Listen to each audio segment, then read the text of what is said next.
Hello everyone, it's Albert, and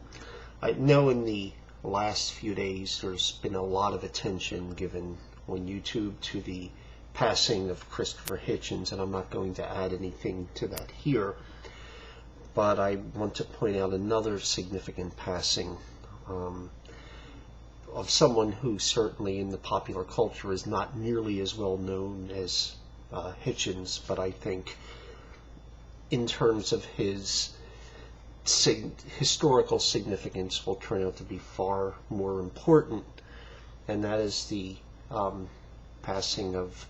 the former Czech president Vaclav Havel, who I think is truly, for those who value freedom, one of the true heroic figures of the 20th century. For those unfamiliar with him, his family was fairly, upper middle class in what would become Czechoslovakia. After World War II, when the communists took power, he actually faced some prejudice against he and his family because of that when the Soviets took power, because he was looked upon as being bourgeois, and worked for a while as a taxi driver and various other things, but was an immensely talented person and ended up being involved in theater and being quite courageous in terms of his voice, and then he became a playwright and first entered the public sphere, more or less, became well known for his 1963 play The Garden Party, which garnered him worldwide attention as a voice for freedom, and also happened to put him on the blacklist of the Soviet-backed government. He continued writing independently, and during the famous Prague Spring of 1968, when the grip more or less lessened and they started allowing more freedoms in 1968,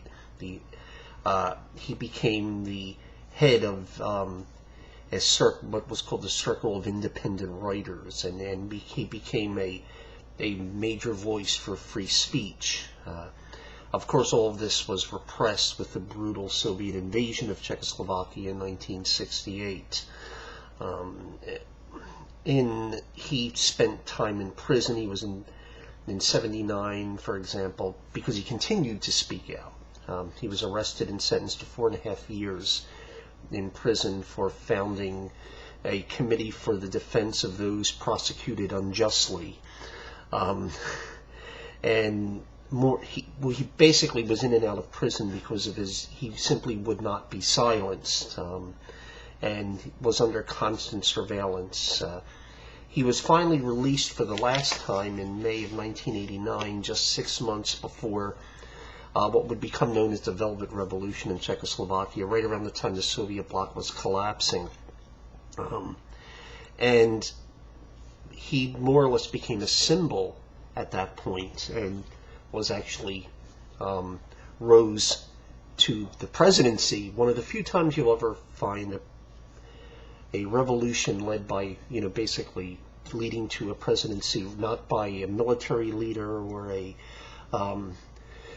politician, but a playwright and poet. And one of the amazing things is he had the foresight to realize that the two ethnic groups in Czechoslovakia, the Czechs and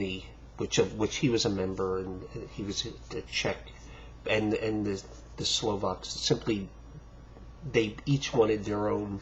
country, and he presided over the split into the Czech Republic, which he ended up leading, and Slovakia, peacefully, which was in itself just an amazing accomplishment, because usually governments don't take well to people splitting off, but he presided over this peaceful resolution of that. And now, in terms of the success of his presidency, other than that point, you would have to speak to someone who lived in the Czech Republic during that period. I'm not sure of of the success of his presidency, or whatever failures he may have had. But in terms of just his voice as a voice of freedom, as a voice for democracy and free speech,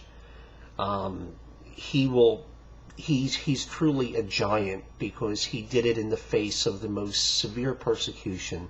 and paid for it severely in terms of, he simply didn't back down, and for that he will always be remembered. Vaclav Havel, rest in peace.